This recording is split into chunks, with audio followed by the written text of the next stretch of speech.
Mayroon akong 7 barbecue dito. Sakto, maulan yung panahon ngayon, kaya masarap kumain ng barbecue. Kaya samahan niyo ako magmukbang ng barbecue. Ayan, binuhos ko muna yung sausawan. Kaya tara, kain na tayo. Unang tikim, itong hotdog muna ang itry natin.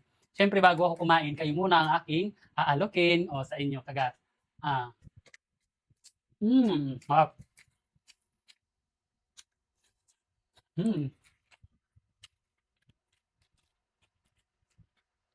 Harap ng hotdog.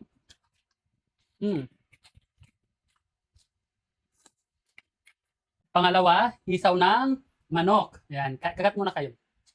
Sausaw natin. Sabay kain. Isaw pala ng baboy. Ang sarap. Walang amoy. Malinis siya. May iba kasi nitong isaw ng baboy, malangsa. Pero ito hindi.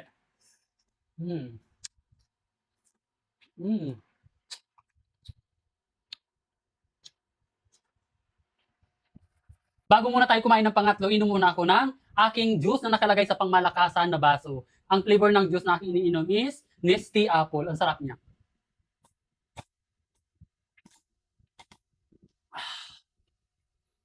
Ito na yung pangatlo.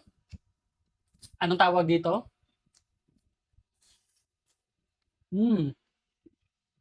Patay na ang baboy. Sarap.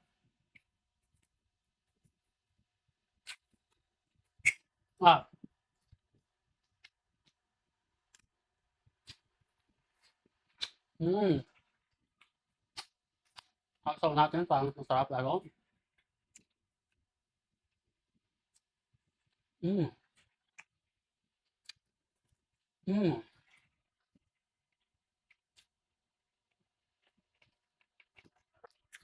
Hindi na ako kakain ng rice. Ito na lang kainin ko. Time check, 7:30 ng gabi.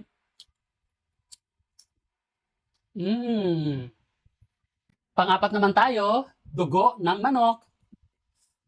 Ayan, kain tayo ng dugo. Or Betamax ang tawag ng iba dito. Sarap.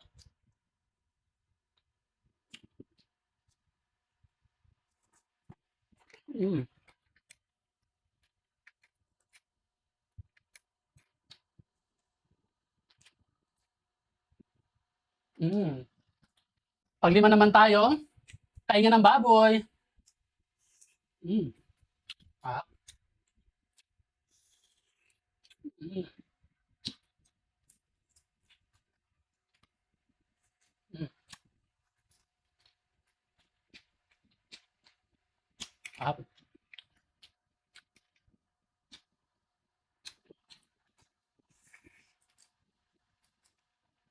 Bago tayo kumain ng pork na baboy, inuman tayo ulit ng juice.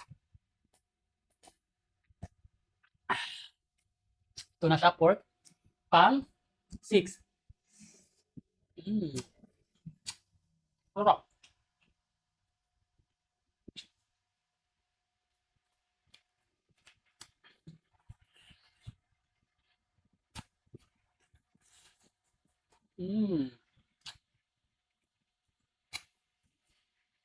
Last one na tayo, isaw ng manok. Ayan, kagat muna kayo. Sarap. Nag-crave kasi ako ng barbecue, kaya lumabas ako. Bumaba ako doon sa kanto. Buti may nakita ko nagtitinda pa nito. Kaya bumili na ako kaagad.